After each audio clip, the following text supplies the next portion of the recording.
ओम नमो भगवते वासुदेवाय। भगवते वासुदेवाय। ओम नमो भगवते वासुदेवाय। ओम नमो भगवते वासुदेवाय। ओम नमो भगवते वासुदेवाय। ओम नमो भगवते वासुदेवाय। नारायणं नमस्कृत्यं नारायण नारायणं नमस्कृत्यं नरं चैव नरोत्तमं नरं चैव नरोत्तमं नरोत्तमम् देवीं सरस्वतीं व्यासं देवीं देवीं सरस्वतीं सरस्वतीं व्यासं ततो जयमुदीरये। ततो जयमुदीरये। जयमुदीरयेत्। नष्टप्रायेषु भद्रेषु नष्टप्रायेषु नष्टप्रायेषु अभद्रेषु भद्रेषु नित्यं भागवत सेवया नित्यं नित्यं भागवत भागवतया सेवया भगवतीरुत्तमश्लोके भगवती उत्तमश्लोके भक्तिर्भवति नैष्टिकी। तीर्भवति नैष्टिकी। कृष्णाय वासुदेवाय कृष्णाय आय वासुदेवाय वासुदेवाय देवकीनन्दनाय च देवकीनन्दनाय देवकीनन्दनाय च नन्दगोपकुमाराय नन्दगोपकुमाराय गोविन्दाय नमो नमः। गोविन्दाय नमो गोविन्दाय नमो नमः। नमः। ॐ अज्ञानतिमिरान्धस्य ज्ञानाञ्जनाशलाकया चक्षुरुन्मिलितं येन तस्मै श्रीगुरवे नमः।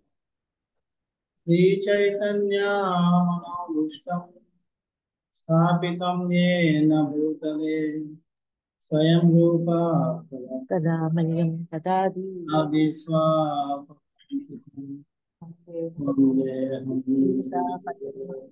श्रीयुतापकमलं श्रीगुरुं वैष्णवांश्च श्रीरूपं साग्रजाता सहगना रघुनाथं तं साद्वैतं सावधूतं हरिजनासहितं कृष्णचैतन्यदेवं श्रीराधा कृष्णपदां सहगना ललिता श्रीविशाखान्वितांश्च हे कृष्णा करुणा सिन्धु दीनबन्धो जगत्पते गोपेशा गोपिकान्त राधाकान्ता नमोऽस्तुते। सप्तकाञ्चना गौराङ्गी राधे वृन्दावनेश्वरी वृषभानुस्तुते प्रणमामि हरिप्रिये। नमो विष्णुपदाय कृष्णप्रेष्ठाय भूतले श्रीमते भक्तिवेदान्त स्वामी नामने। नमस्ते सरस्वते देवे गौरवाणी प्रचारिणे निर्विशेषा पाश्चात्यदेशकारिणे वाञ्छाकल्पतरुभ्यश्च कृपा सिन्धुभ्य एव च पतितानां पावनेभ्यो वैष्णवेभ्यो नमः। जय श्री कृष्ण चैतन्य प्रभु नित्यानंदं श्री अद्वैत श्रीवासदि गौर। हरे कृष्णा कृष्णा कृष्णा हरे हरे हरे राम राम हरे हरे कृष्ण। మీ అందరికీ వీలుంది కార్యక్రమానికి స్వాగతం. మనం భాగవతంలో ప్రథమ స్కందం 8వ అధ్యాయాన్ని కుంతి మహారాణి ప్రేయర్లు మరియు పరీక్షిత్ మహారాజు రక్షణ అనే చాప్టర్లో 28వ శ్లోకం వరకు మనం చర్చించాం. 28 కూడా అయిపోయింది. 28 28 అయిపోయిందా కావాలదా?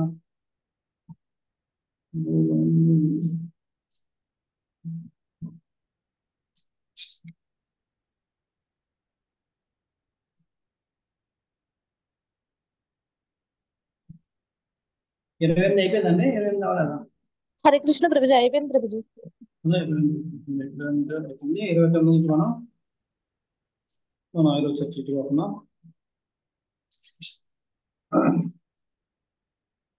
ఇన్ని దానిలో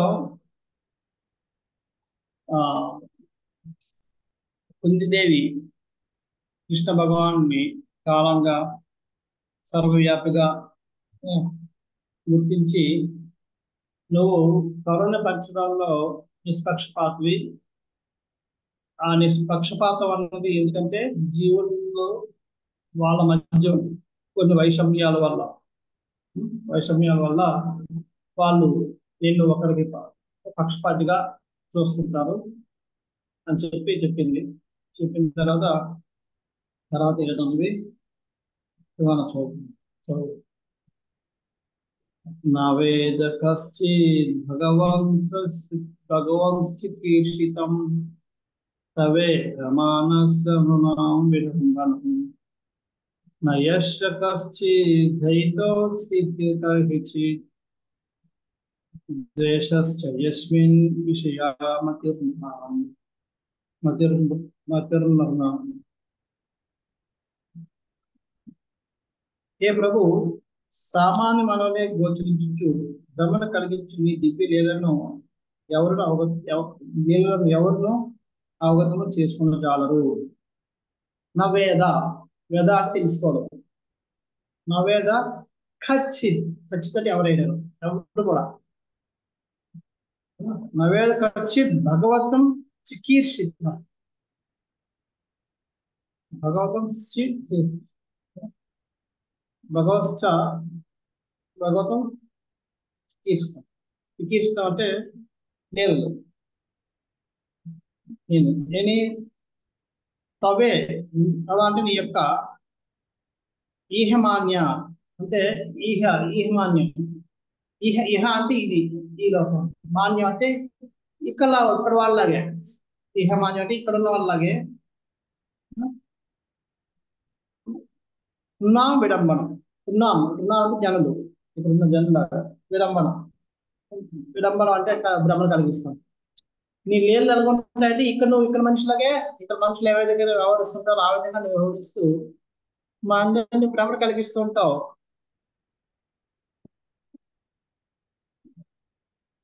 కొన్నిసార్లు అనిపిస్తుంది నువ్వు నిజంగా భగవంతుడైనా. ఈ స్టేట్మెంట్ వెనకాతల చాలా పెద్ద ఇచ్చేస్తుంది. అంటే ఇక్కడ కూడా కుంతి మహారాణి ఏం గుర్తు చేసుకుంటుంది? బ్రహ్మ విమోహం గుర్తు చేసుకుంటుంది. బ్రహ్మదేవుడు లాంటి వాళ్ళే విమోహం అయిపోయారు. నీళ్ళకి మా పరిస్థితి.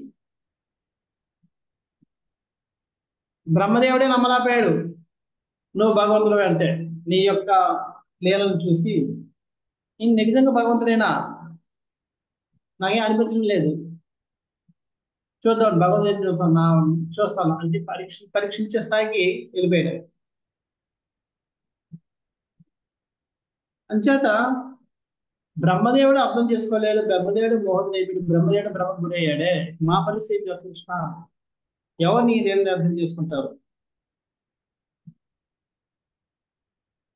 ప్రత్యేక అనుగ్రహ పాత్రుడు కానీ లేదా ద్వేషింపదగని వాడు కానీ నీకెవరినో లేడు.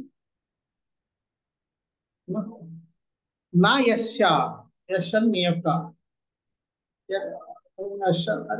అతని యొక్క నీ యొక్క ఖచ్చిత ఎవరైనా సరే. దయిత అంటే దయకు పాత్రుడైన వాడు దయిత. దయిత అస్థి అంటే ఉండడం. నా అంటే లేడు కాదు. అక్కడ నా అన్నదానికి ఇక్కడ అస్థి అంటే ఉండడం. ఇక్కడ ప్రభు నా అస్థి, ఆ నాని ఇక్కడ తీసుకొచ్చాడు. నా అస్థి అంటే లేడు. ఎవరు కూడా నీకు ప్రత్యేక అనుగ్రహంతో మాత్రమే ఎవరు లేడు. ద్వేషశ్చ, అలాగే చాటి కూడా, ద్వేషి కూడా లేదు. అంచేత కేవలం జనుల నిష్పక్షపాతిగా భావించుకో, నిన్ను పక్షపాతిగా భావించుకుంటారు. నీకు ఎవరు కూడా నువ్వు ప్రత్యేకమైన అనుగ్రహం కలిగించిన వాడు కానీ లేదంటే ద్వేషిస్తున్న వాళ్ళు కానీ ఎవరు లేరు. జనులు మాత్రమే వాళ్ళని అనుకుంటూ ఉంటారు నిన్ను. ఇంతకుముందు చెప్పిన దానికి దీనికి సమానం. జనులు ఎందుకు? వాళ్ళలో ఉన్న వైషమ్యాల వల్ల, వాళ్ళలో ఉన్న లోపాల వల్ల. ఇప్పుడు మనకు కలర్ బ్లైండ్నెస్ ఉందనుకోండి. కలర్ బ్లైండ్నెస్ తెలుసా? వర్ణ వర్ణాంధకారం అంటారు. వర్ణం అంటే వర్ణం ఈ వర్ణాలు కదా, వర్ణం అంటే కలర్ కూడా, రంగులు కూడా వర్ణాలు అంటారు. శ్వేత వర్ణం అంటారు కదా, అంటే తెలుపు రంగు అని. వర్ణాంధకారం అంటే రంగులు గుర్తించారు, రంగులు కనబడవు. ఆ వర్ణాంధకారం ఉన్నవాడికి ఆ కలర్ కరెక్ట్ గా కనబడదు. వాడు నాకు వర్ణాంధకారం ఉందని అంగీకరించకపోతే వాడు ఏమనుకుంటాడు? మిగతా వాళ్ళందరికీ ప్రాబ్లం అంటారు.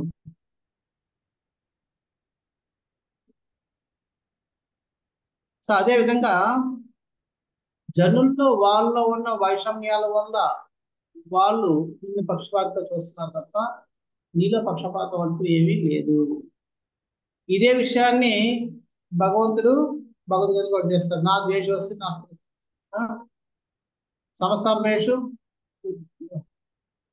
సమసర్వేషు భూతాషు భూతేషు అని జీవులందరూ నా ద్వేషిస్తే నా ప్రియ. నాకు ద్వేషులు కానీ ప్రియమైన కానీ ఎవరు లేరు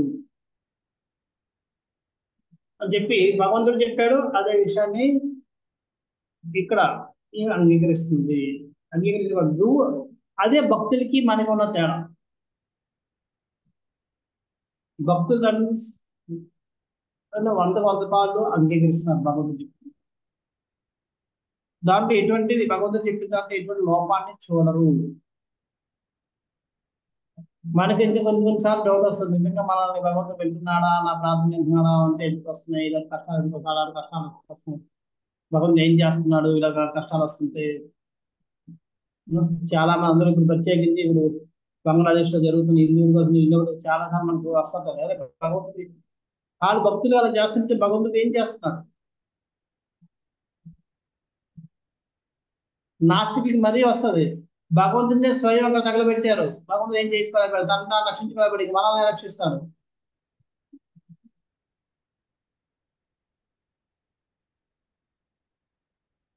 కానీ భగవంతుడు చేసిన పెద్ద అతను కూడా కారణాలు ఉంటాయి.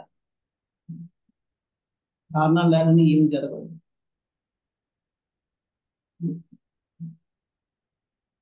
భగవంతుడు అలాగ వాళ్ళకు సరెండర్ అయిపోయి వాళ్ళ చేత శిక్షించబడే స్థాయికి ఎదుగుదల వాళ్ళు ఎంతో తపస్సు చేస్తుంటారు వెనకాల. ఆ తపస్సు ఫలితంగా వాళ్ళు పడతారు. అలాగే వాళ్ళు చేసిన కార్యానికి శిక్ష కూడా పడతారు, ఎన్నో వస్తాయి. సో భగవంతుడు ఎక్కడ కూడా తన ప్రతిజ్ఞలు కానీ తను చేసిన వాగ్దానాలను ఎక్కడ కూడా జవదాటడు. ఏ యథామ ప్రపంచంతే, వాళ్ళకి అది కోరిక ఉంది కాబట్టి దాన్ని ఆ కోరిక వాళ్ళు తీర్చుతారు. ప్రత్యక్షంగా పరోక్షంగా వాళ్ళు భగవంతుడిని వేడుకుంటున్నారు, ఇలాగా ధ్వంసం చేయాలని ఉల్లాసం చేయకూడదు. దానికి భగవంతుడు వాళ్ళ కోరిక తీరుస్తున్నాడు. వాళ్ళ కోరిక అనుగుణంగా వాళ్ళు ప్రతి కర్మ కూడా అనుభవించబోతున్నారు. అది కూడా జరుగుతుంది. అంచేత ఇక్కడ మనకి మనం ఎవరు కూడా భగవంతుడు ఒకరిని అనుగ్రహించలేదు, ఇంకొకరిని అనుగ్రహిస్తున్నారన్న మనకి ఆ సంకోచం రాకూడదు. అందుకనే భగవంతుడు లీలలే మనకి అర్థం అవ్వవు అని చెప్పేది అనేది ఇక్కడ యశోద కుంతి కదా, లీలలు అర్థం అవ్వవు అనుకోవచ్చు. భగవంతుడు నిజంగా అంత శక్తివంతుడు అయితే మరి తనను అన్ని ఆపచ్చు కదా, ఎందుకు ఆపడం లేదు? రక్షించచ్చు కదా, తన భక్తులు ఎందుకు రక్షించలేదు?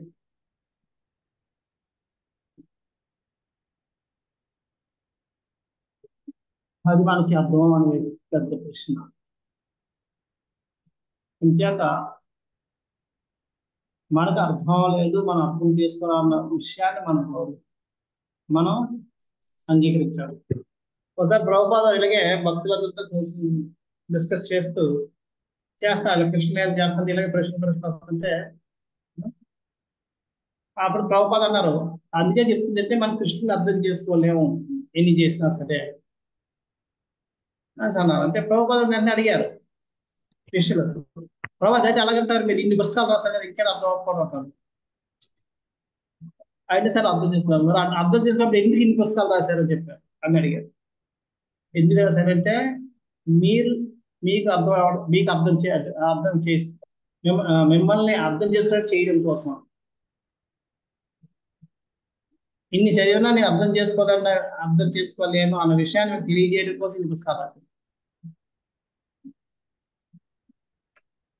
అంచేత భగవంతుడి అన్నిటికీ కూడా మనకి అర్థం కాని వ్యక్తి. ఆయనకి మనం ఎంత శరణాగతి తీసుకుంటామో అంత వరకే మనకు అర్థం అవుతాడు. మిగతా భాగం అర్థం కాని వ్యక్తి. అంచేత ఈ జగత్తులో భగవంతుని సంపూర్ణంగా అర్థం చేసుకున్న వ్యక్తి ఎవ్వరూ లేరు, ఒక్క భగవంతుడు తప్ప.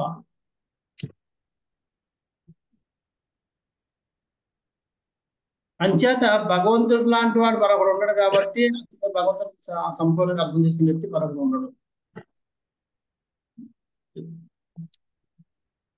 సో ఈ విధంగా అది చెప్తుంది, సామాన్య మానవుల గోచరించే ధర్మం గురించి కలిగించిన ఈ దివ్యలను ఎవరు అర్థం చేసుకోగలరు?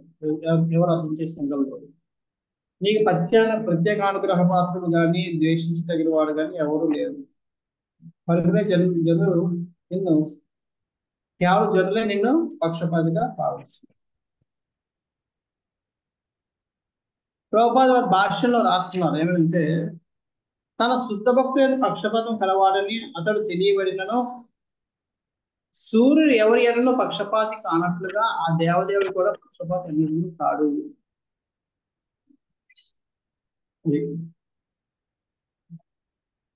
మనకి భగవంతుడి పక్షపాతిగా తన భక్తుల పక్షపాతి నిజానికి ఆయన పక్షపాతి కాదు. సూర్యుడు ఏ విధంగా అయితే ఎవరికి పక్షపాతి కాడో, ఎందుకంటే కానీ అదే విధంగా ఎవరైతే సౌరశక్తిని అంటే సోలార్ ఎనర్జీని సేవ్ చేసుకుంటారో వాళ్ళకి బెనిఫిట్ వస్తుంది. సోలార్ ప్యానల్స్ పెట్టుకున్నారు అనుకోండి పైన, వాళ్ళకి సూర్యుడికి చాలా బెనిఫిట్ వస్తుంది. కానీ దాని అర్థం సూర్యుడు తన పక్కింటి వేడిని కూడా ఇక్కడ మిక్స్ చేయడం కాదు. అలాగే ఇవ్వడు, పక్కింటికి ఎంత ఇవ్వాలి అంతే ఇస్తాడు.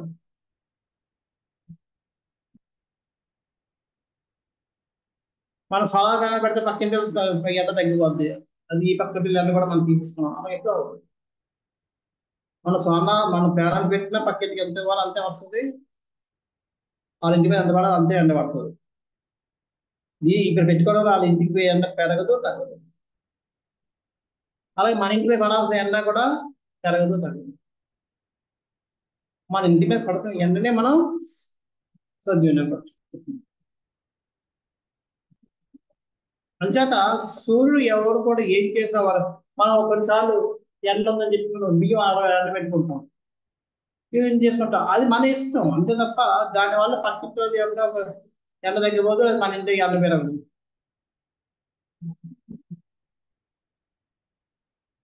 పక్షపాతి కాదు సూర్యుడు ఎప్పుడు కూడా పక్షపాతి. అదేవిధంగా భగవంతుడు కూడా ఆలోచన అనమాట. సూర్యరశ్మి కారణంగా కొన్ని మార్లు రాళ్లే విడివడి మందుగా తయారవుతుండగా గుడ్డివాడు మాత్రం సూర్యకిరణంలో తన ఎదుటినే ఉన్నను సూర్యుని ఏమాత్రం కాల్చలేడు. ఈ మనులు ఇవన్నీ కూడా తయారవడానికి కారణం సూర్యకాంతి అన్నట. సూర్యకాంతి కొన్ని రాళ్ళ మీద పడితే ఆ రాళ్ళు సూర్యశక్తిని గ్రహించిన దాన్ని బట్టి అవి రకరకాలమైన మనులుగా మారుతాయి.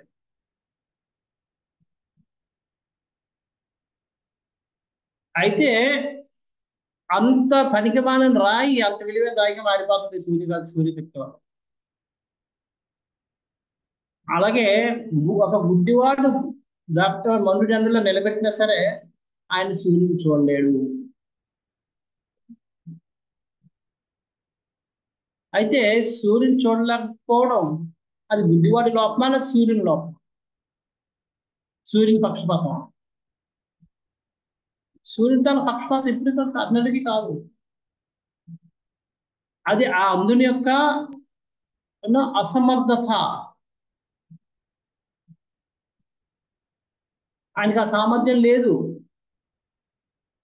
చూడగలిగే సామర్థ్యం లేకపోవడం వల్ల సూర్యుడు అంత శక్తివంతమైన తన ప్రభావంతో పనికి మనం రాళ్ళని అంత మాణిక్యాలు మనుల్లాగా తయారు చేస్తున్నప్పటికీ ఈ గుడ్డివాడు దాన్ని సద్వినియోగపరచుకోలేకపోతున్నాడు. అదే విధంగా భగవంతుడి కృప అనేది ఎల్లవేళలా ప్రతి చోట వ్యాపించే ఉంది. దాన్ని గ్రహించి ఉపయోగించుకున్న వాడు మనుల్లాగా వినుకుంటాడు. గ్రహించలేని వాడు అందులాగా పతనం అయిపోతూ ఉంటాడు. అంచేత భగవంతుడు ఎన్నడూ కూడా ఎవరికి పక్షపాతం కాదు. అది కేవలం గుడ్డివాడు చూసుకుని సూర్యుడు ఉదయించలేదు అంటే అది సూర్యుడు ఉదయించలేదు ఆ అసమర్థత చూడకపోవడం. అంతేగాని సూర్యుడు ఉదయించకపోవడం కానీ లేదా సూర్యుడి ప్రభావం లేకపోవడం అన్నది ఏమిటువంటిది లేదు, ఉంటూనే ఉంటుంది అది. అలాగే భగవంతుడి కరుణ ఎప్పుడు కూడా ఉంటుంది ప్రతి ఒక్కరి మీద, లేకపోవడం ఉండదు. అంతేకాక ప్రభుత్వ రాసిన భక్తి యొక్క సేవ అనగా ప్రత్యేక కరుణ కొరికే భగవాన్ ముక్తి చేయని మూర్ఖజనులు భావించుతుందరు. భక్తి అంటే అర్థం ఏంటి? భగవంతుడిని స్థుతిస్తుండడం కరుణ కోసం.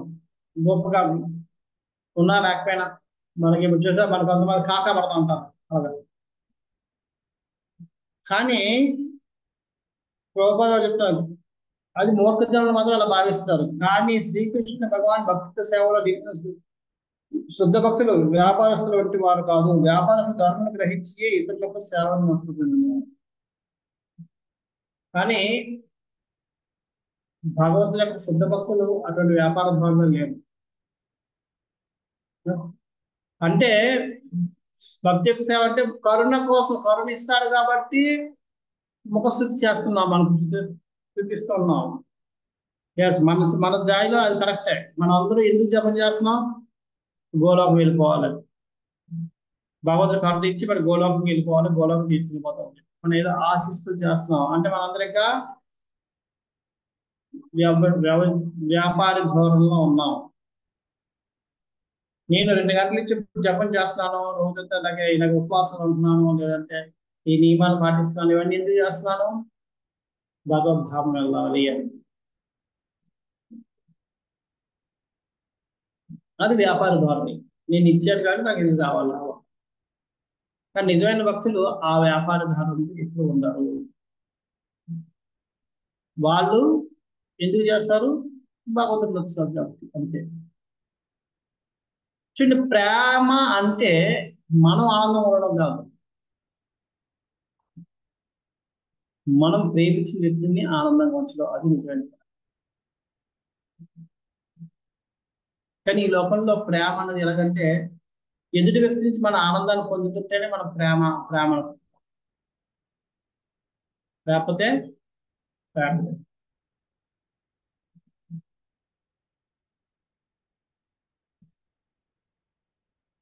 అందుకని ఇద్దరు ప్రేమికులు ప్రేమించి పెళ్లి చేసుకుంటారు, మళ్ళీ వాడు వెళ్ళిపోతారు. ఎందుకు ప్రేమ? ఎందుకు? ఎప్పుడైతే వాడు ఎదుటి వ్యక్తి తనకు కావాల్సిన విధంగా నడవడం లేదో ప్రేమ పోయింది. కానీ నిజానికి నిజమైన ప్రేమ అన్నది ఎదుటి వ్యక్తి నుంచి, ప్రేమించిన వ్యక్తి నుంచి మనం సుఖం పొందడం కాదు, ప్రేమించిన వ్యక్తికి మనం సుఖం ఇవ్వడం నిజమైన ప్రేమ. అందుకనే గోపికులు వీళ్ళందరూ కూడా వాళ్ళకి కృష్ణుడికి సుఖం ఇవ్వడమే తప్ప కృష్ణుడి నుంచి సుఖం పొందడం అన్న కోరిక లేదు. కాబట్టి వాళ్ళు ఉత్తమ ప్రేమికులు, ఉత్తమ భక్తులయ్యారు.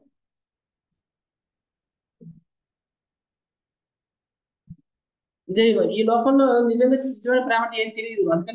అందుకనే ప్రేమ అన్నది చూడండి, మన ప్రేమ స్టోరీ చూసుకుంటే వాళ్ళు ఎప్పుడు ఒకరికొకరు తన ప్రాణాన్ని ఇచ్చుకోవడానికి రెడీగా ఉంటారు.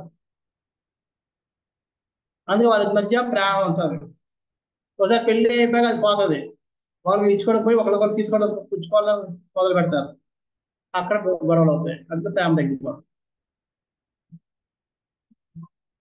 ఏమనంటే ఎన్ని రోజులు, ఇంకా ఎన్నిసార్లు, నా జీవితం తింటేనా? ప్రేమ అంటేనే అంతే. ప్రేమ ఉందంటే నువ్వు త్యాగం చేయాల్సిందే, నువ్వు ఎదుటి వ్యక్తిని సుఖపరచాల్సిందే. నిన్ను సుఖపెట్టుకోవడం అన్నది ప్రేమ కాదు.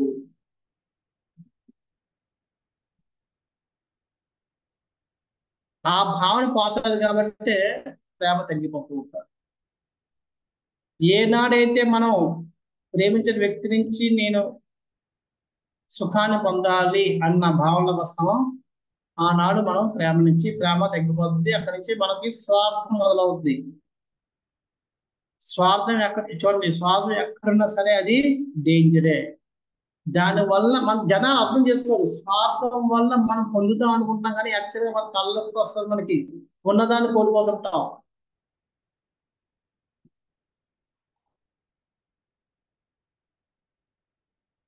ఉన్న మంచితనాన్ని కోల్పోతాం, ఉన్న మంచి అభిప్రాయాన్ని కోల్పోతుంటాం, ఉన్న మంచి శ్రేయాభిలాషని కోల్పోతుంటాం మన స్వార్థం వల్ల. అనుకుంటా స్వార్థం వల్ల నేను మంచి ఏదో పొందుతాను చెప్పి, కానీ ఎక్కడ పొందేది తక్కువ, కోల్పోయేది ఎక్కువ ఉంటాను.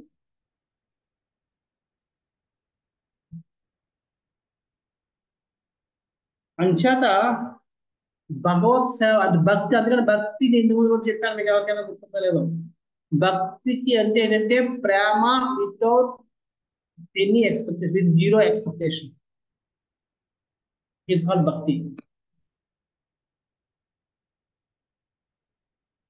ప్రేమలో కూడా ఎక్స్పెక్టేషన్స్ ఉండొచ్చేమో, కానీ అంటే నేను ఆయన బాగా చూసుకుంటే ఆయన నన్ను చూసుకుంటాను. అది కూడా లేక నేను ఆయన చూసుకుంటే ఆయన నన్ను చూసుకుంటాడు, నేను ఆయన చూసుకుంటాను అంతే. అలా ఉన్నది అది భక్తి.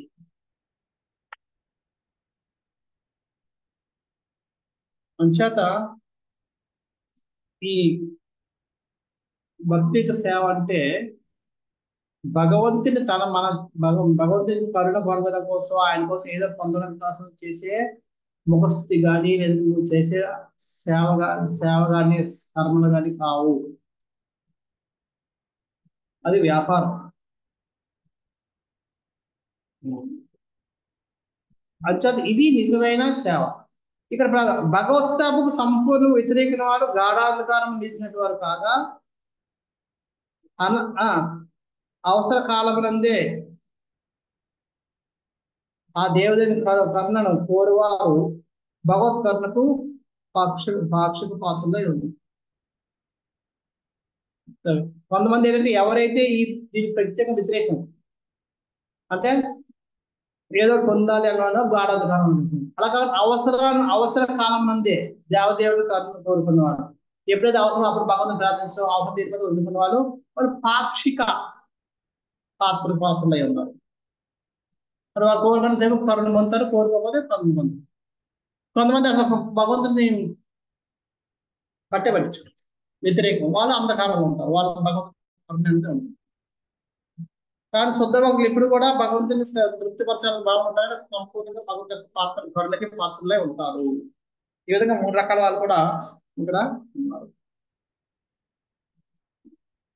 భగవత్ కృపను పొందుటలో గల వ్యత్యాసము గ్రహీతను అనుసరించి కలుగుతున్నది, కానీ పూర్ణ కరుణామైన భగవాన్ పక్షపాతం కాదు. ఈ వ్యత్యాసాలన్నీ దేని వల్ల వస్తున్నాయి? భగవంతుని కృపను ఇవ్వడంలో కాదు, గ్రహించడంలో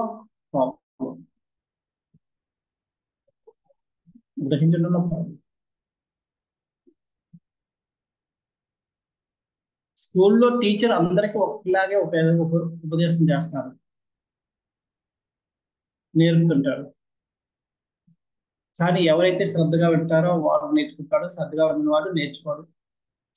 ఎవరైతే శ్రద్ధగా విని తర్వాత అభ్యాసం చేస్తాడో వాడు ఉత్తీర్ణ అవుతాడు, అలా చేయని వాడు ఉత్తీర్ణ అవుతాడు. ఫెయిల్ అయిన వాడు అనుకుంటే వాడు టీచర్ మాకు సరిగా నేర్పలేదు అంటే కాదు. స్కూల్ ఫస్ట్ వచ్చిన వాడికి ఎలా నేర్పిందో ఫెయిల్ అయినడు కూడా అలాగే నేర్పింది. ఫెయిల్ అవ్వడం, ఫస్ట్ క్లాస్ రావడం, పాస్ అవడం, లేకపోతే పాస్ అవడం, ఇవన్నీ కూడా మనం చేసిన అభ్యాసం మీద మనం గ్రహించిన దీని మీద ఆధారపడి ఉంది. కానీ స్కూల్ టీచర్లో ఎటువంటి పక్షపాతం లేదు. అదే విధంగా భగవంతుని యొక్క కృపలో ఎటువంటి తేడా లేదు, ఎటువంటి పక్షపాతం లేదు. మనం గ్రహించిన విధానం మీద ఆధారపడి ఒకళ్ళు మంచి మంచి కరుణకి పాత్రలు అవుతారు, ఇంకొకరు పాక్షిక పాత్రలు అవుతారు, ఇంకొకరు పాత్రలు అవన్నీ అవరు. ఈ వ్యత్యాసం గ్రహిస్తున్న మన మీద మన లోపం కానీ భగవంతుడి యొక్క కృప పంచడంలో ఎటువంటి లోపం లేదు. అదే కింది శ్లోకంలో చెప్పింది. సమంచారంతం సర్వత్ర. సమం, నువ్వు అందరికీ పంచడంలో సమానం. నీ కరుణ పంచడంలో నువ్వు నిష్పక్షపాతమై ఉన్నావు అని కృష్ణుని కింది శ్లోకంలో కుంతిదేవి చూపిస్తుంది. అదే దాన్ని ఇక్కడ మళ్ళీ దోపరుస్తూ ఉంది. నెక్స్ట్ జన్మ కర్మ చ విశ్వాత్మం నజస్యా కర్తృతాత్మనః తిర్యజ్నుషిషు యాదసు తదత్యన్యా విడంబనం.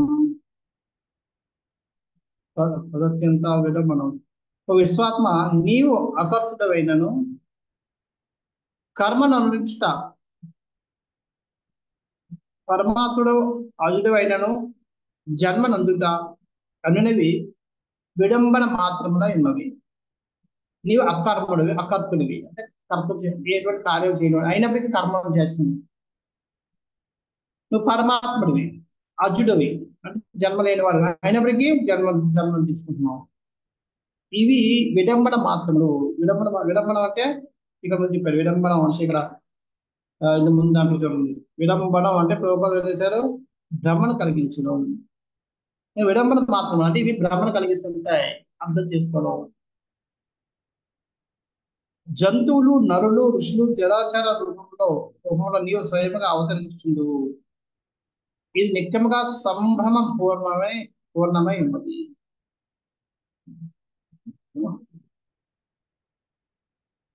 తిర్యక్ నృషి, తిర్యక్ అంటే జంతువులు, నృషి అంటే మానవుడు.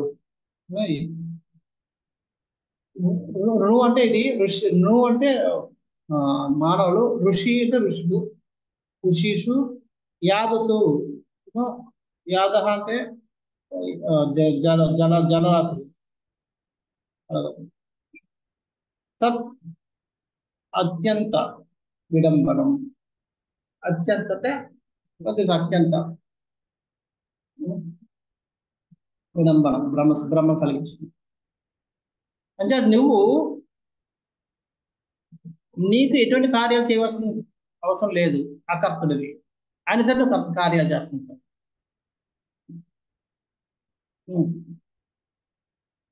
చూడండి, మనం చిన్నపిల్లలకి నేర్పినప్పుడు మనం కూడా చేయబట్టి మనం కూడా రాస్తాం. నన్ను రాయాల్సిన అవసరం లేదు, మనకు వచ్చేసి.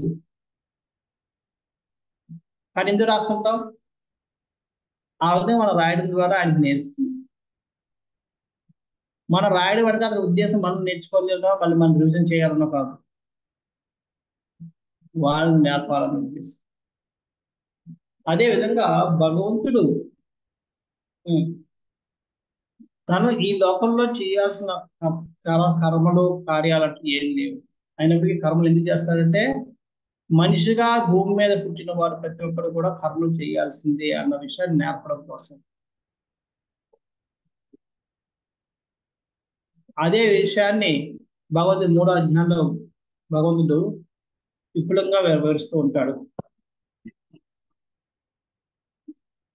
భగవద్గీత 3వ అధ్యాయంలో నాకంటూ ఈ లోకంలో చేయాల్సిన కర్త కానీ లేదా నేను ఆశిస్తున్న ప్రయోజనం కానీ ఏమీ లేదు, అయినా సరే నేను కర్తలు చేయటం మానను. అని చెప్తూ ఉంటాడు. అది 22వ శ్లోకం 3వ అధ్యాయంలో. ఓ పాత్ర, నాకు నిర్దేశించిన కర్మ ముల్లోకంలో ఏదీనూ లేదు. నేను కోరినది కానీ పొందవలసినది కానీ ఏదీనూ లేకుండాను విహిత కర్మల యందు నేను నియుక్తుడనే ఉన్నాను. నాకు ఏ కర్మలు నిర్దేశించలేదు. ఈ లోకంలో ముల్లోకంలో నేను పొందాలని కోరుకుంటుంది ఏం లేదు, పొందాల్సినంత ఏం లేదు. అయినా సరే నేను కర్మలు చేస్తూ ఉంటాను. నెక్స్ట్ 23వ శ్లోకంలో చెప్తాను. యది అహం నా వర్తేయం జాతు కర్మణ్యత ఇంద్రిత మమ కర్మ మమ వర్తమానం వర్తతే మనుష్య పాత సర్వ. ఒకవేళ నేను విద్యుత్ కర్మను శ్రద్ధగా నిర్వర్తించే మనుషులు తప్పక నా మార్గం అనుకుంటారు. నేను చేయకపోతే నన్ను వాళ్ళు కూడా చీకటి పూజింటారు. అంచేత వాళ్ళు నేను చేయకపోతే వాళ్ళు చేయరు కాబట్టి వాళ్ళతో చేయించడం కోసం నేను చేస్తున్నాను. అంతేగాని నాకంటూ చేయాల్సిన కర్మలు అంటే ఏం లేవు ఇక్కడ. నేనేదో పొందడానికి చేయాల్సిన అవసరం లేదు, పొందాల్సినంటూ ఏం లేదు, పొందాలని కోరిక కూడా లేదు నాకు. అదే విషయాన్ని ఇక్కడ చెప్తుంది. నీవు అకర్తుడవు వైనస కర్మను అందించుతుంది. నువ్వు అజుడవు అంటే జ అంటే పుట్టుక, అజ అంటే పుట్టుక లేనివాడు. నీకు పుట్టుక లేదు, అయినా సరే నువ్వు జన్మిస్తావు. ఈ విషయాలే నేను మమ్మల్ని అందరినీ మోహానికి బ్రహ్మకి భ్రాంతులు చేస్తుంది. వాక్యేమో నువ్వు నేను అకర్తుడు అంటావు. అలాగే ఇది ఎక్కడ 4వ అధ్యాయం 12వ శ్లోకం ఈ చతుర్వర్ణ మాయా సృష్టంలో 12వ శ్లోకంలో 13 14 13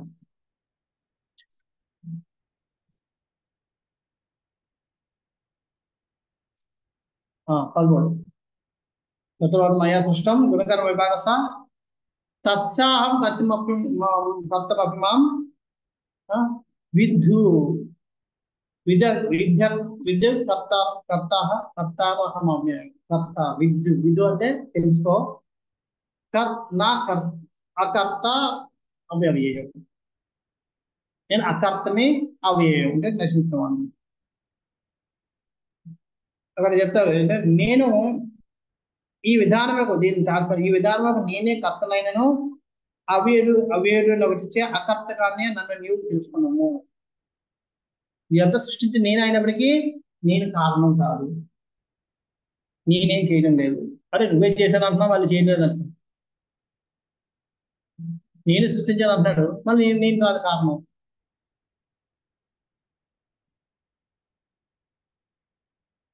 ఇటువంటి ఇవి భ్రమణ కలిగిస్తూ ఉంటాయి.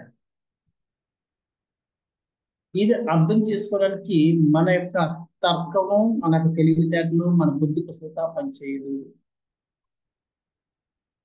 వాటితో కూడా వీటిని అర్థం చేసుకోలేదు.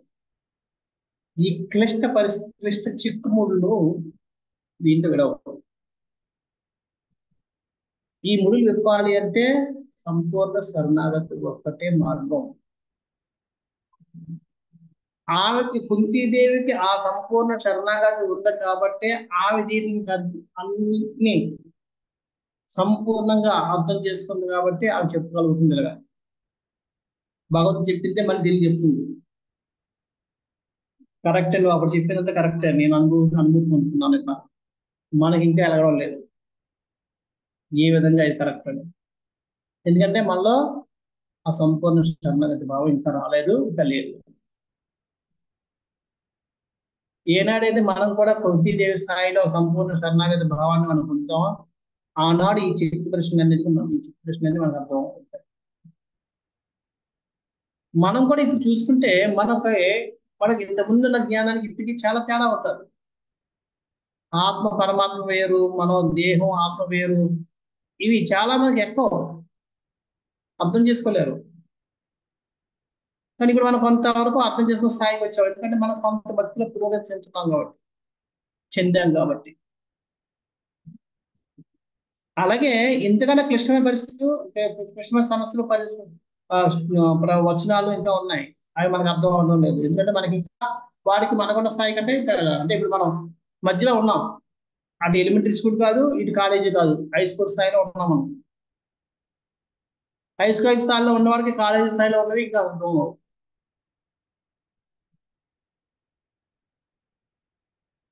అదే విధంగా మనకి కొన్ని అర్థం అవుతున్నాయి, కొన్ని అర్థం అవడం లేదు.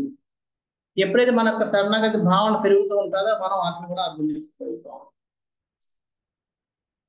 అంచేత ఈ స్టేట్మెంట్ చాలా కన్ఫ్యూజింగ్ గా భ్రమించదు. అందుకనే విడంబన మాత్రములై ఉన్నవి ఈ భ్రమణ కలిగిస్తూ ఉంటాయి. అంచేత నువ్వు జంతువుల్లోనూ, వృక్షుల్లోనూ, మనుషుల్లోనూ ఒక అవతారం అవతరిస్తున్నప్పటికీ నువ్వు కాదు అని నమ్మాలంటే మాకు కష్టమైపోతుంది.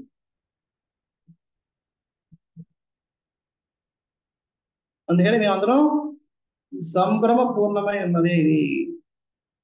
నువ్వు వాటిల్లో అవతారాలు అయితే నువ్వు చేసే లేదు కూడా సంభ్రమ పూర్ణము, అత్యంత విడంబనం, అత్యంత భ్రమణ కలిగిస్తుంది. భాష సత్య ప్రభుపాద వారు రాస్తున్నారు, శ్రీకృష్ణ భగవాను దివ్యలలో ఆశ్చర్యకములే కాక బాహ్యములకు పరస్పర విరుద్ధములుగాను కనపట్టును. అందుకని ప్రభుపాద చాలా మందికి అర్థం అవుతుంది ఎందుకు కృష్ణుడు చీరలు దమగ్నంగా చేయాలి, వాళ్ళందరితో ఎందుకు దండాలు పెట్టించుకోవాలి, తక్కువగా చేయాలి కదా, పరాయ స్త్రీలతోటి ధర్మాన్ని స్థాపిస్తానంటాడు, పరాయ స్త్రీలతో తిరుగుతాడు. ఏమిటి ఇదంతా కష్టం, చిక్కుముడి, మనకి చిక్కుముడి. కానీ ఆచార్యులకు అది చిక్కుముడి కానివ్వాలి. ఎందుకంటే వాళ్ళకి శరణాగతి సంపూర్ణంగా ఖచ్చితంగా దాన్ని సంపూర్ణంగా అర్థం చేసుకోవాలి. వాళ్ళు అర్థం చేసుకోపోయి ఉంటే నారదముని కూడా దాంట్లో ఎందుకు భాగస్వామి అవ్వాలనుకుంటాడు, శివుడు ఎందుకు భాగస్వామి అవ్వాలనుకుంటాడు, లక్ష్మీదేవి ఎందుకు భాగస్వామురాలు అవ్వాలి. అంటే వాళ్ళందరూ హీనులా, బుద్ధిహీనులా, వాళ్ళ అధర్మపరాయణలా కాదు. మరి ధర్మపరాయణప్పుడు అధర్మాన్ని ఎందుకు, అధర్మం ఏంటి దాంట్లో ఎందుకు బాగా పాలు పంచుకోవాలనుకుంటారు. అది మనం అర్థం చేసుకోలేకపోతున్నాం. అర్థం చేసుకోవడం లేదు కాబట్టి మనకు అధర్మంగా కనబడుతుంది. చేత ఈ దివ్యలన్నీ కూడా చాలా ఆశ్చర్యంగా భాషం పరస్పర విరుద్ధంగా కనబడుతుంటాయి. ఆ లేళ్ళు మానవుడు పరిమిత ఆలోచన శక్తికి దురవగ్రహములు,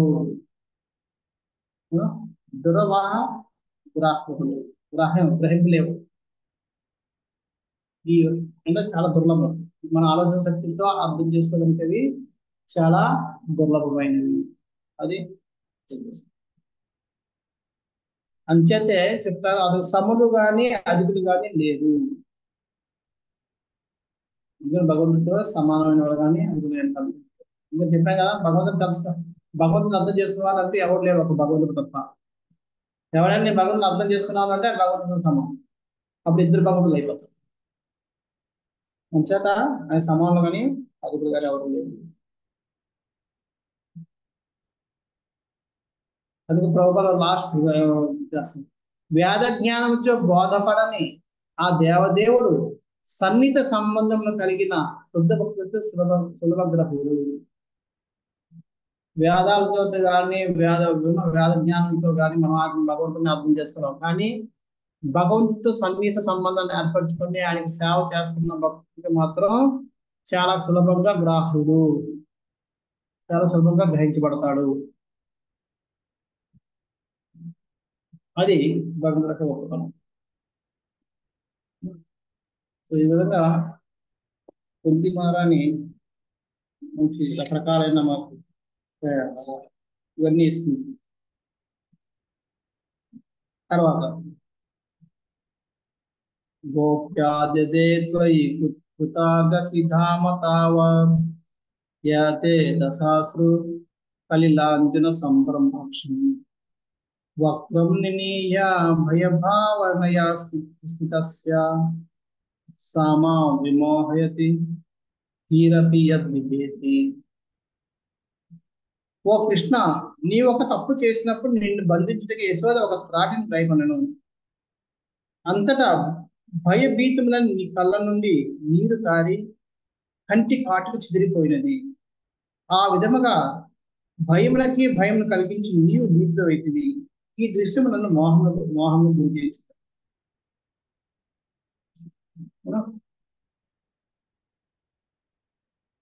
విమోహయతి, విమోహం గురి చేస్తుంది. భీరపి యద్విభేతి. భీరపి, భీర్ అపి, అపి అంటే కూడా. భీర్ అంటే భయం కూడా. విభేతి, భయం చెందుతారు.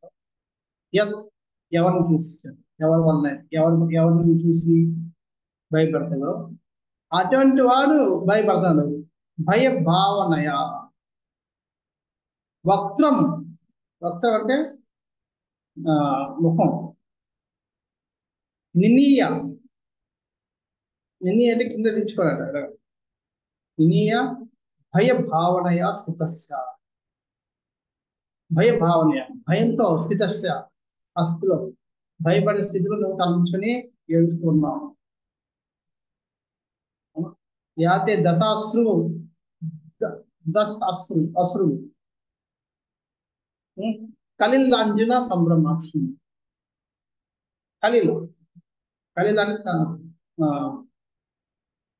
అశ్రు కలిల అంటే కలిలాన్ని కలిసిపోవడం.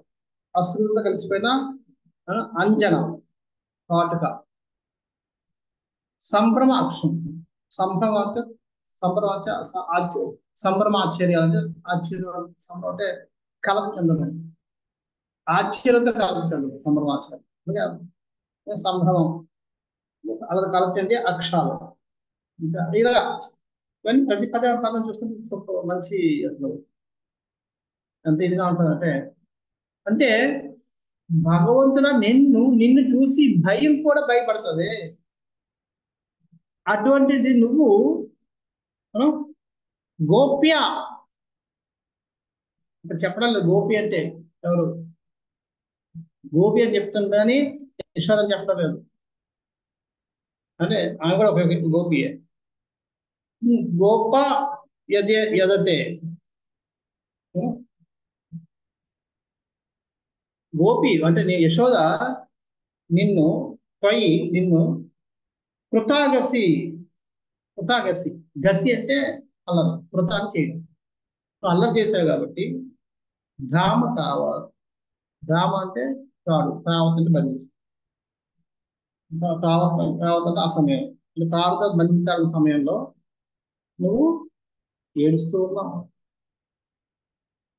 దానికి భయపడి అమ్మో నన్ను బంధించేస్తుంది అని.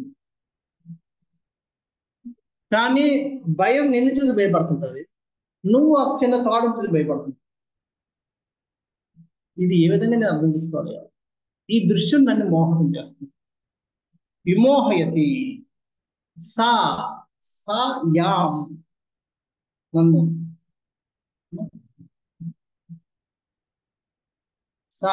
ఆ దృశ్యం నన్ను విమోహితం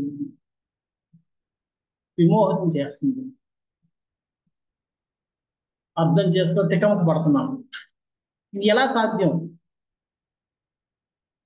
భయం అన్నది ప్రతి ఒక్కరిలో ఉంది. అటువంటి భయమే భయపడి పరిగెడుతుంది నువ్వు చూసి. అటువంటి ఆయన చూసి నువ్వు, అటువంటి ఆయన చిన్న తాడు పట్టుకుని ఒక మనిషికి భయపడడం అన్నది నాకు అర్థం అవడం లేదు. అది సాధ్యమైన అలాగా ఈ లేదు. ఎవరు అర్థం చేసుకోవాలి? ఖచ్చిత్ అని చెప్పి ఇక్కడ 2 సార్లు వస్తుంది ఖచ్చిత్ అని. 29వ శ్లోకంలో ఖచ్చిత్ తర్వాత 2 సార్లు వస్తుంది. ఎవడు కూడా అర్థం చేసుకోవాలి. ఇటువంటి లేదని చూసి విమోహం అవ్వకపోతే ఏమవుతారు? ఆ విమోహం ఎందుకని? వారి యొక్క శరణాగతిలో లోపం వల్ల.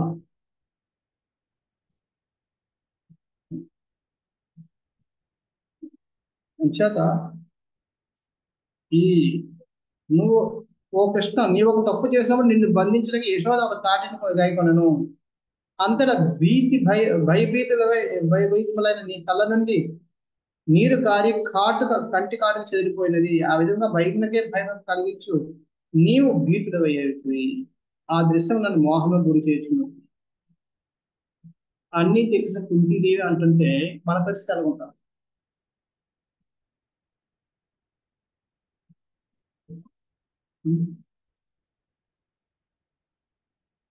ప్రభుపాద వారు దీంట్లో రాస్తున్నారు భాష్యంలో. పూర్వమే తెలుపబడినట్టు భగవాన్ అన్ని పరిస్థితులను భగవానుడే. భగవాన్ భయపడుతున్నా సరే భగవానుడే, భగవాన్ భయపడకపోయినా కూడా భగవానుడే. భగవాన్ దొంగతనం చేసిన భగవానుడే, భగవాన్ దొంగతనం నుంచి బయట పెట్టినా సరే భగవానుడే. ఏ పరిస్థితుల్లో అయినా సరే భగవంతుడే. ఇందులో ఎటువంటి తేడా లేదు అని నాకు గుర్తించు. అంచేత భక్తులు ఏ విధంగా భక్తి చేస్తారంటే ఇక్కడ చెప్తున్నారు.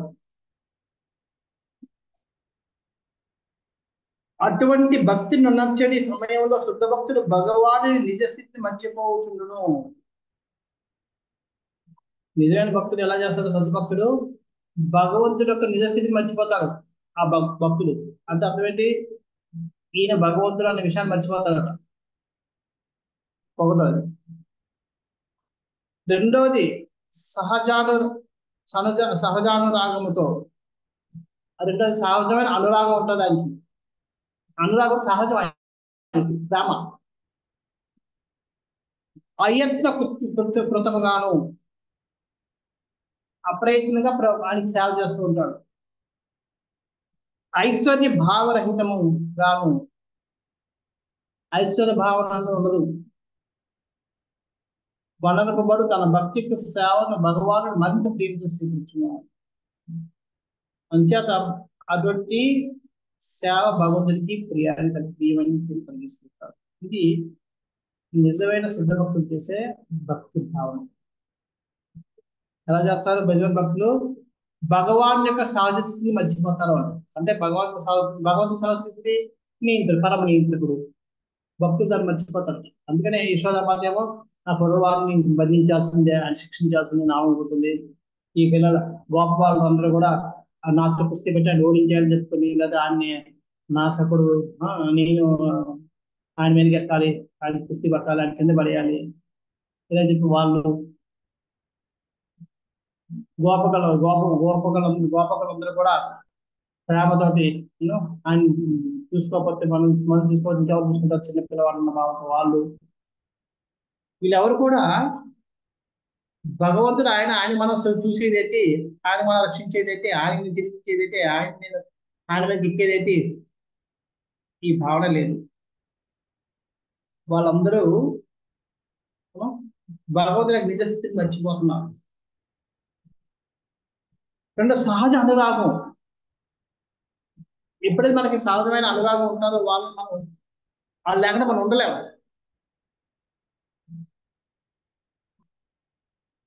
చూడండి, ఎవరినైనా ఒక వ్యక్తిని మన ఆఫీసులో బాస్ ఉన్నాడు, ఆయన మనకి మనస్తత్వం నచ్చకపోతే ఆయనతో మనం వెళ్ళాలంటే మనం వాళ్ళ పిఏ అయితే తప్పదు కాబట్టి ఏడుస్తూ వెళ్తుంటాం జాబ్ కోసం. ఏరోప్లేన్ లో ఏరో హోస్టెస్ ఉంటారు. వాళ్ళు సార్ ఏం కావాలి సార్ నవ్వుతుంటారు, కానీ లోపల ఎలా ఉంటుందంటే తాగుబోతాడు ఉంటాడు, తాగుడు కంపు పడుతుంటది. నాకు నీళ్ళు ఇవ్వంటే రకరకాలుగా మాట్లాడుతుంటాడు. లోపల మండిపోతుంది సార్, బయట మాత్రం ఎస్ సార్, నో సార్, అలాగే సార్, ఓకే సార్ అంటే మాట్లాడుతుంటారు. ఎందుకంటే వాళ్ళకి అది ఇష్టం లేదు. ఒక్కసారి ఆ ప్లేన్ డోర్ దాటి చెప్పడానికి ఏముంటుంది చూద్దాం, తీసుకొచ్చి ఇస్తుందా వాటర్?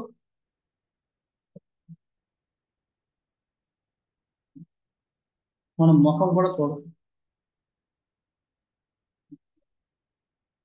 ఎందుకంటే అది సహజ అనురాగం కాదు. అదే ఒక తల్లి తన చిన్న కొడుకుని 10 సార్లు ఏరా నీళ్ళు కావద్దా, నీళ్ళు తాగుతా, తాగు, చాలాసేపు ఏం తాగలేదు, తాగనమ్మా అంటే కొద్ది తాగమ్మా, వద్దన్నా అటెండ్ అవుతూనే ఉంటుంది.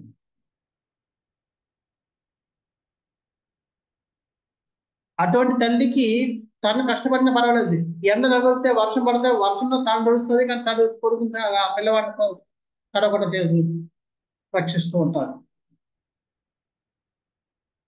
వర్షం ఎండ అయితే తనకి ఎండలో మారుతుంది, కానీ ఆయన్ని మారకుండా రక్షిస్తూ ఉంటారు. సహజమైన అనురాగం అది. ఆ కుర్రవాడు నవ్వుతుంటే తన పడుతున్న కష్టాన్నంతా మర్చిపోతుంది అవే.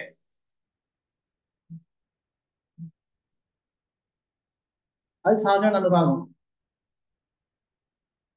అలాగే భక్తులు, నిజమైన భక్తులు కృష్ణుడు ఆనందం కోసం వాళ్ళు పడుతున్న కష్టాన్ని మర్చిపోతుంటారు. కృష్ణుడు ఆనందంగా నవ్వుతే చాలు, వాళ్ళు ఎన్ని కష్టాలు పడినా కష్టాలను మర్చిపోతుంటారు. అందుకే బ్రజవాసులందరూ అన్ని కష్టాలు ఎదుర్కొంటున్నప్పుడు వాళ్ళ కష్టాలన్నీ ఇప్పుడు కూడా అనుకోలేదు, ఎందుకంటే కృష్ణుడు నవ్వుతే ఎదురుగా నిలబడితే చాలా అయిపోయింది, మొత్తం మర్చిపోయేవాడు. సహజ అనురాగం. అయత్న కృతము, ఏదో చెయ్యాలి కాబట్టి చేద్దాం అన్న కాదు, సహజంగా ఆ అనురాగం ఉంది కాబట్టి సహజంగా చేసేస్తారు. ఎప్పుడైతే సహజమైన అనురాగం ఉంటుందో ఆటోమేటిక్గా సేవ చేయాలని వచ్చేస్తారు, అప్రయత్నంగా.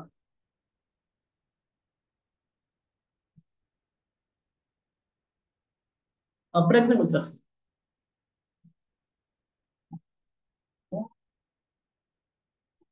అలాగే ఐశ్వర్య భావరహితం. ఐశ్వర్య భావరహితం, ఐశ్వర్య భావం, నేను ఎంత గొప్పవాడిని, నేను పెద్దవాడిని, అవే ఉండవు. లేదా ఆయన గొప్పవాడు, ఆయన పెద్దవాడు అయిపోయాడు. ఇప్పుడు ఎంత పెద్దవాడు అయిపోయినా సరే తల్లి చెప్తుంది, అరే నువ్వు చిక్కుపోతున్నావు, సరిగా తిండి తినడం లేదు, ఆరోగ్యం చూసుకో అని చెప్తూనే ఉంటారు. ఆ పెద్ద బయట వాళ్ళందరూ ఇప్పుడు చంద్రబాబు నాయుడు కానీ మోదీ కానీ తల్లి ఉంటే వాళ్ళు అలాగే అంటారు, ఎందుకు ఇవన్నీ బాగా ట్రస్ట్ తీసుకోవాలి చేసుకోవాలని చెప్తాను. తెలుసు వాళ్ళకి మొత్తం లోకం ఆ చిట్టుకుని వేలు వేస్తే మొత్తం దేశం పరిస్థితి మొత్తం మారిపోతుంది. అంత పవర్ఫుల్ ఉన్నా సరే వాళ్ళు దాన్ని పట్టించుకోరు.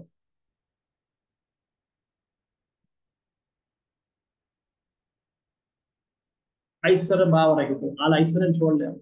అలాగే కృష్ణుడు అంత గొప్పవాళ్ళని తెలుసా అన్న భావాన్ని చూడలేరు. అది శుద్ధ భక్తులు. అందుకనే వాళ్ళు చేసిన భక్తి యొక్క సేవ భగవంతుడికి ఎంతో సేకరిస్తూ ఉంటారు. అది వాళ్ళకి ఆనందం కలిగిస్తుంది. వీరి కోరిక కూడా వాడికి ఆనందం కలిగించడమే. అంటే భగవంతుడు కూడా ఆనందం పొందుతూనే ఉంటారు వాళ్ళు చేసిన సేవ. ఇది భగవంతుడు యొక్క భక్తుడు, నిజమైన భక్తుడు భగవత్ సేవ చేస్తారు. దీన్ని ప్రభుపాద వారు దాంట్లో చాలా వివరించారు. ఇదే దాన్ని ఎందుకు భగవంతుడు కొంచెం మనం చదివితే బాగుంటుందేమో, చదవకూడదు చదువుదాం. ఓకే, ఇది చదువుతాం, చాలా బాగుంటుంది. సాధారణంగా భక్తులు భగవాన్ని ఐశ్వర్య భావంతో సేవించరు. భగవంతుని ఎందుకు సేవిస్తారు భక్తులు శుద్ధ భక్తులు ఎలా సేవిస్తారు మరి చెప్పుకుంటాం. మనలాంటి భక్తులు ఇది ఆయన గొప్పవాడు, ఏదైనా చేయగలడు, మన కష్టాలు తీసేయగలడు, మనం ఈ లోపల బయటపడాలి. మనం అంత ఎప్పుడు చూసినా మనకు ప్రశ్న, భగవంతుడు ప్రభుజీ నాకు విముక్తి వస్తుందా, ఇంత చేస్తున్నాం, మనం గోలోకం వెళ్తా ఉంటారా? భగవంతుడు మరి ఎలా ఉన్న డౌట్ అని వదిలేవచ్చు కదా, వదలదు. భగవంతుడు కావాలని ఎప్పుడు చేయగలరు. అంటే ఆయన ఆ యొక్క గొప్పతనాన్ని మనం గుర్తిస్తున్నాం. కానీ భగవంతుడితో ఆడుకుంటున్న గోపాలు భగవంతుడి మీద కూర్చుని భగవంతుడిని పెట్టి వాడు భగవంతుడి ఛాతి మీద కూర్చుని కాళ్ళు వేసి గుర్తుంటారు కృష్ణుని. అంత అపరాధం.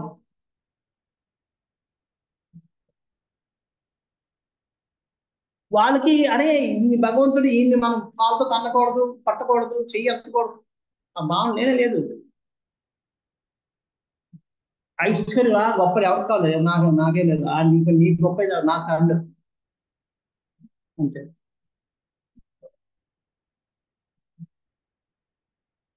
కానీ మనం ఇంకా ఆ ఐశ్వర్య భావంతో చూస్తున్నాం. కృష్ణుడు వచ్చిన అది ఆడు అన్నా సరే మనం ఆడలేం. అందుకనే దేవకి కృష్ణుడిని యశోద చూసుకోలేకపోయింది. ఎందుకంటే దేవకి తెలుసు కృష్ణుడు ఎవరు. అందుకని కృష్ణుడు కూడా దేవకి దగ్గర ఉండలేదు చిన్నప్పుడు. ఎందుకంటే యశోద చూపించేంత ప్రేమ దేవకి చూపించలేదు. దేవకి తెలుసు ఈయన సాక్షాత్ భగవంతుడు, ఈయన నేను చేసేదేంటి, ఈయన నేను తిట్టేదేంటి అన్న భావన ఉంటది. ఆమె సంపూర్ణంగా ప్రేమపూర్వకంగా ఆమె మనస్ఫూర్తిగా ఏది చేయలేదు. యశోదకి మనస్ఫూర్తిగా భగవంతుడు అది కాదు.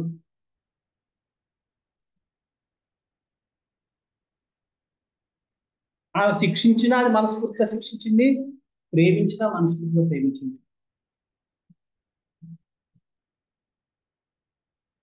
దేవకి అది చేయలేదు.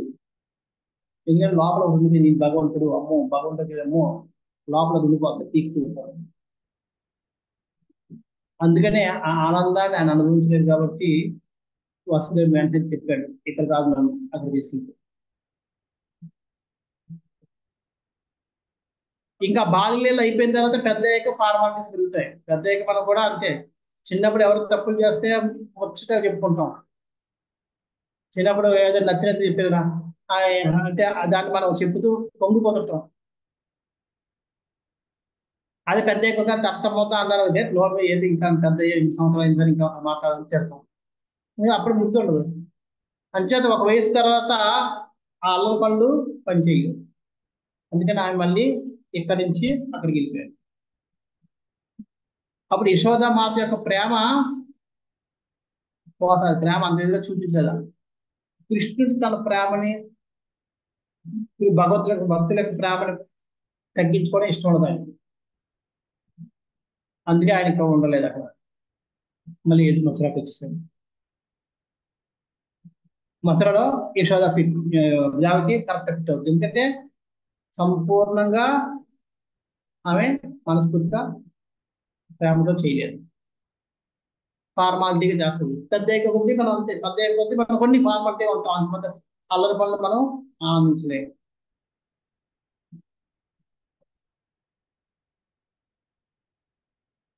అందుకనే 6th 7th వచ్చాక అల్లరి పనులు చేస్తుంటే తిడతాం. ఇంకేంటి అల్లరు, ఇంక చిన్న అనుకుంటాను నువ్వు. అప్పుడు ఆడకంటే చిన్న మనం బుద్ధి తీసుకుంటాం. అదే అల్లరి ఆడ చేస్తే బుద్ధిస్తారు. కానీ ఏం చేయాలి. అందుకని పెద్ద పిల్లలకి చాలా పక్షపాతం అనిపిస్తుంది తల్లిదండ్రులు. నేను చేస్తాను తిడతాను, ఆడు చేస్తానేమో ఏమంటారు అని. ఎందుకంటే ఆ వయసుకే ఆ అల్లరి ముద్దు, ఈ వయసుకి అల్లరి ముద్దు కాదు. అంచేత యశోద మాతోటి నిజంగా అటువంటి సంపూర్ణ మనస్ఫూర్తిగా తిట్టకుండా ఉండే స్థితి చూడదలుచుకోలేదు కృష్ణుడు.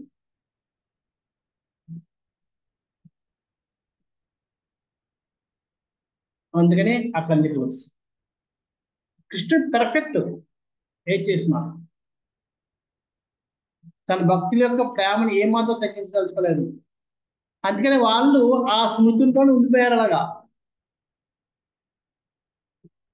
నిజంగా కృష్ణుడు అంటే వాళ్ళు అంత ప్రేమతో వ్యవహరించలేరు. ఇప్పుడు పెద్దగా అనుకుంటారేమో కానీ చేయలేరు. చూడండి, ప్రతి తల్లి కూడా తన కొడుకులు తనతో పాటు ఉండాలనుకుంటారు. కానీ ఏం చేస్తారు, ఉండలేరు. తెలుసు వాళ్ళకి, వాళ్ళు జాబులు వచ్చి వాళ్ళు అక్కడ వెళ్ళాల్సిందే. ఉండాలని కోరుకుని ఉన్నా సరే వెళ్ళు నాయన, మనకి ఏం చేస్తే ఎన్నో రోజులు ఉంటావులే, నీకు జాబ్ ఉంది కదా, తప్పదు, పంపించాలి. అసంపూర్ణంగా మనస్ఫూర్తిగా ఉండలేరు. పంపించడం కానీ మనస్ఫూర్తిగా ఉండడం కానీ చెప్పలేరు. అది చూడదలుచుకోలేదు భగవంతుడు. యశోద వార్త ఇస్తారు యశోద మనసులో. అందుకే ఆయన అది దాటిన తర్వాత ఇంకా వెళ్ళిపోయాడు మథురాకి. మళ్ళీ వెనక్కి రాలేదు. ఎందుకంటే వస్తే వాళ్ళ ఆ సంపూర్ణ ప్రేమ అది కనబడదు. అది లేకపోతే ఆయన భరించలేడు. వీడు భరించాడు కానీ కృష్ణుడు భరించలేడు ఆ దాన్ని, ఆ ప్రేమ లోపాన్ని.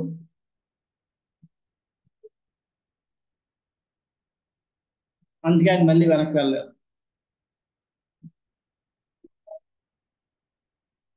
అందుకే వీళ్ళు కూడా దాన్నే స్మరిస్తూ స్మరిస్తూ స్మరిస్తూ ఆనందాన్ని అలాగా ఇప్పటికీ అనుభవం పొందుతూనే ఉన్నారు.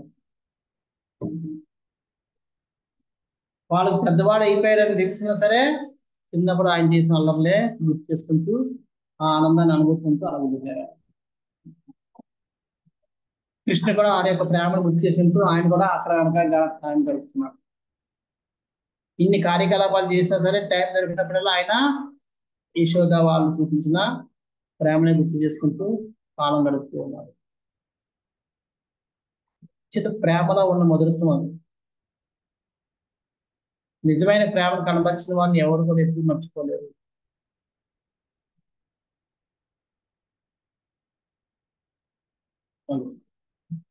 అంచేత ఇక్కడ ప్రభుపాద వారు మనం ఐశ్వర్య భావంతో ఎప్పుడైతే మనం చూపిస్తాం ఆ ప్రేమను ఉండదు. ఐశ్వర్యం చేత ప్రేమ తగ్గిపోతుంది. అంచేత సాధారణంగా భక్తులు భగవాన్ని ఐశ్వర్య భావంతో పూజితుడు. సారీ, ఇప్పుడు 4:30 అయిపోయింది. అంటే దీన్ని మళ్ళీ మనం చదువుదాం వచ్చేవాళ్ళం. ఓకే, నేను టైం చూసుకోలేదు, చెప్పుకొని వెళ్ళిపోయాను. చాలా మంచి అసలు ఈ ప్రేయర్స్ అన్ని ఇంత డీప్గా వెళ్తే అంతా చెప్పుకోవడానికి బాగుంటుంది.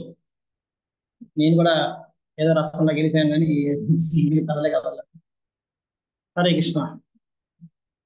ఎవరికైనా ప్రశ్నలు ఉన్నాయా?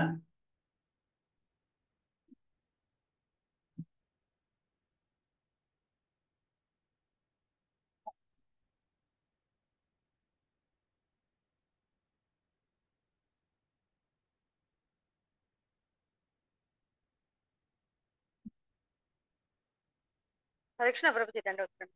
హరే కృష్ణ. ప్రభుజీ ఇప్పుడు మనకు ఆ మూడ్ రాదు కదండి. ఇప్పుడు మరి ఇప్పుడు వాళ్ళతోని భగవంతుడు అక్కడ ఆ ఫాస్ట్ టైం చేసిండు, వాళ్ళకు ఉంటుంది. ఇప్పుడు మనకు అలాంటి అనుభవం ఎలా దొరుకుతుంది? మనం ఆ మూడ్ లోకి ఎలా వెళ్ళగలుగుతాం? మన ఆబ్వియస్లీ ఐశ్వర్య భావంతోనే ప్రే చేస్తాం కదండి.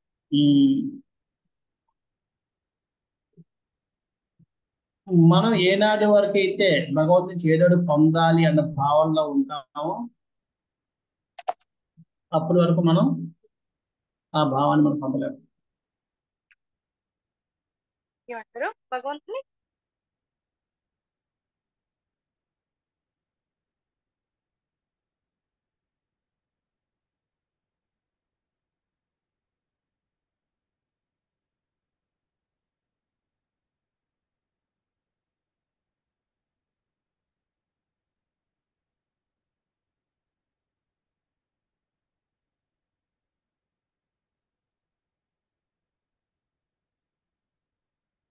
హరికృష్ణ.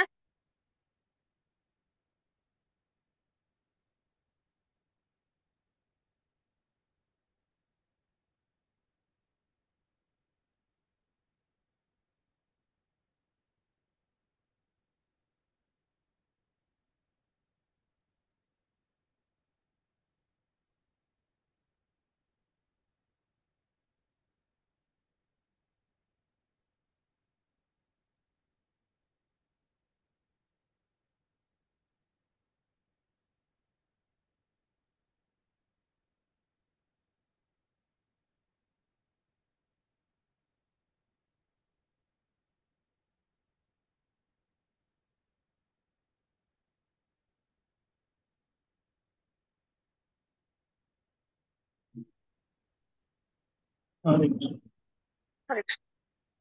సారీ, పవర్ పోయింది ఇక్కడ. సో అందుచేత మనకి ఎప్పటి వరకు అయితే మనం భగవంతుడి నుంచి ఏదో ఒకటి పొందాలన్న ఐశ్వర్య భావన ఉందో అప్పటి వరకు మనం ఇటువంటి ప్రేమను మనం చేదోడు మనం చేదోడు అంటే ఏంటి గురు? ఏదో మనకి అంటే భగవద్ధాం మనం తీసుకెళ్ళిపోతాడు, లేదా మనం వెళ్తే గోలోకి వెళ్ళిపోతాం, ఆకలి సుఖంగా ఉంటాం, ఆయనతో కూడా ఆనందంగా ఉంటాం. ఇటువంటి ఆశాభావాలు ఎప్పటి వరకు ఉంటాయి అప్పటి వరకు మనం ఈ భావన మనం పెంపొందించుకోలేము.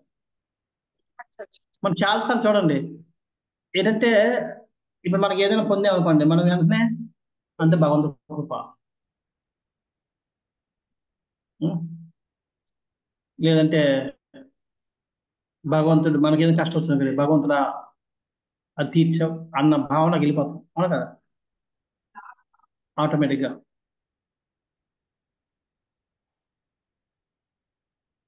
అక్కడ అది తీర్చాలి, తీరుస్తుంది అన్న ఆశాభావంలో వెళ్ళిపోతాం. అది ఎప్పుడైతే ఆశాభావం ఉంటుందో మనం చూపించాం. మరి అలా అనుకుంటే బ్రజవాసులు కూడా మరి అలాగే ప్రార్థించారు కదా చాలాసార్లు. వాళ్ళకైతే న్యాచురల్ గా వచ్చేసింది నోటికి తలుచుకోవడం, భక్తులు కాబట్టి. కానీ నిజంగా వాళ్ళు కృష్ణుడు వాళ్ళు రక్షిస్తుంటే బాధపడుతుంటే అరే కష్టపడుతున్నావు అని చెప్పి. ఇప్పుడు ఇంద్రుడు గోవర్ధన పర్వతం మీద అదే వర్షం కురిపించినప్పుడు వాళ్ళందరూ వెళ్ళి కృష్ణ మమ్మల్ని ఆదుకో అని చెప్పి వేడుకున్నారు. తర్వాత ఆయన ఎత్తితే అందరూ బాధపడుతున్నారు, అరే కృష్ణ ఎంత కష్టపడిపోతున్నాడు అని చెప్పి. మన కోసం కష్టపడాడు, మనమే కదా వేడుకున్నాం, మన కోసం చేశాడు అని భావం లేదు వాళ్ళకి.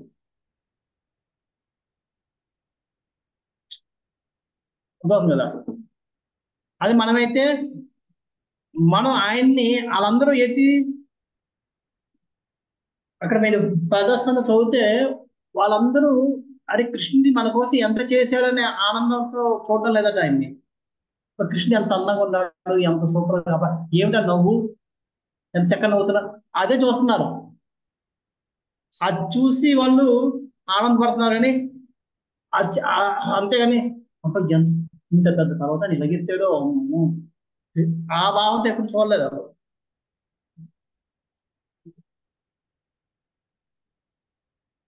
మనమైతే అదే గుర్తు చేసుకుంటాం ఆ ఐశ్వర్యం.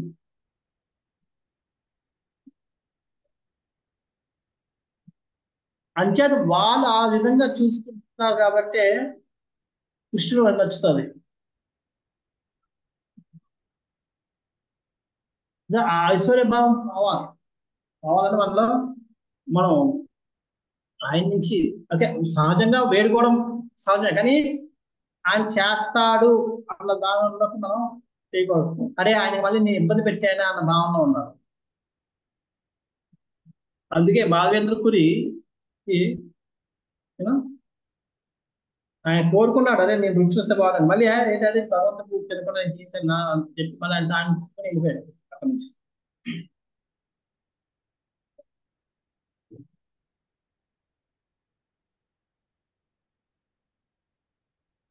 ఎవరు ధ్రువ మహారాజు చరిత్ర చదివితే మీరు దాంట్లో కూడా వస్తుంది. ధ్రువ మహారాజుకి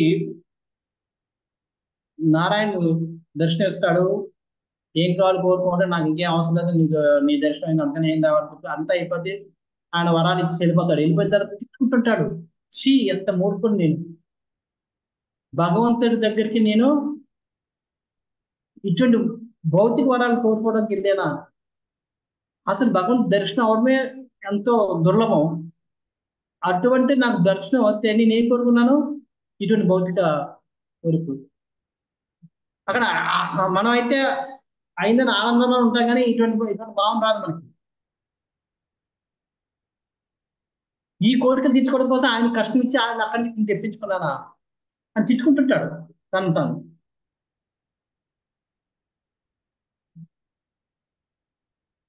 అది శుద్ధ స్థాయికి వెళ్ళాడు కాబట్టి.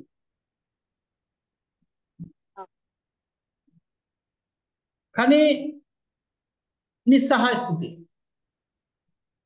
అదే అనుకో ఆటోమేటిక్ వచ్చేస్తుంది. కష్టం వస్తే భగవంతుడు అన్న అన్నం ఆటోమేటిక్గా, కానీ భగవంతుడు తిట్టినందుకు మళ్ళీ కష్టపడుతుంటే చూడలేకపోతాం. అది మనమైతే ఆయనకే కష్టం లేదు అన్న భావంలో ఉంటాం. కృష్ణ గోవర్ధన ఇంకే పద్ధతి కూడా ఎత్తగలరు. అన్నట్టుగా వాళ్ళకి వస్తాం, ఐశ్వర్య భావంకి వస్తాం. కానీ వాళ్ళందరూ యశోదమాత బాధపడిపోతుంది, అబ్బో మా పిల్లవాడు మా అలా పట్టుకున్నాడు, చేయి నొప్పి పెడుతుందేమో, కాళ్ళు నొప్పి పెడుతుందేమో, తిండి లేదు, పువ్వు లేదు. ఆ గుండె కోసిపోతుంది ఆమె. అరే నేను మమ్మల్ని రక్షిస్తున్నానని భావన పోయింది ఆమెకి, అది లేదు. అక్కడ బాధలో వేరుకున్నారు కానీ తర్వాత అసలు మేము కోరుకున్నాం కదా అందుకే ఇచ్చాడు కదా అన్న భావనే లేదు వాళ్ళలో. ఐశ్వర్యం అనేది లేదు, అందుకని ఐశ్వర్యరహితం.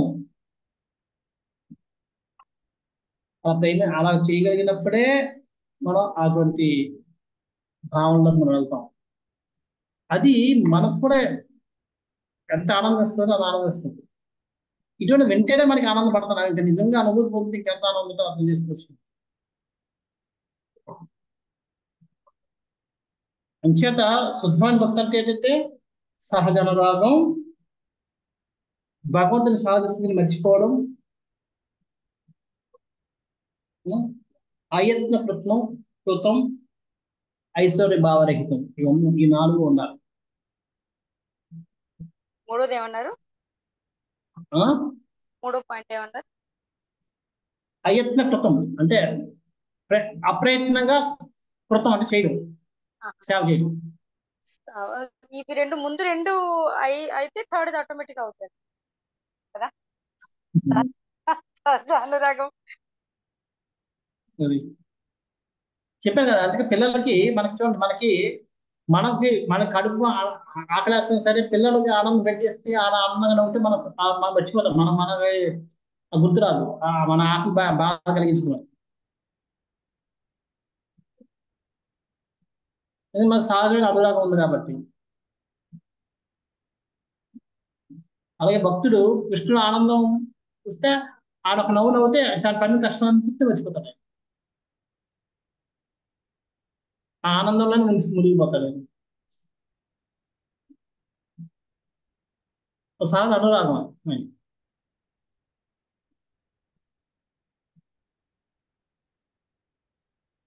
సో అది మనం డెవలప్ చేసుకోవాలి. 4 పాయింట్ ఏమన్నారు? ఐశ్వర్య భావరహితం. ఐశ్వర్య 31 పర్పట్లో ఉన్నాయి, భాషలో ఉన్నాయి. భాగవతం బుక్ ఉన్న వాళ్ళు 350 పేజీ కింద 3 లైన్లు, కింద 2 లైన్లో ఉన్నాయి. 350 page number 350.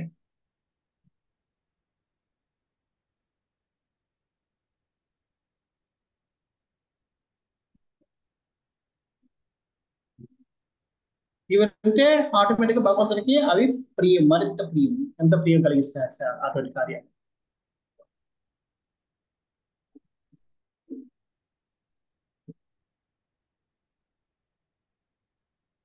Hare Krishna. Thank you. Thank you.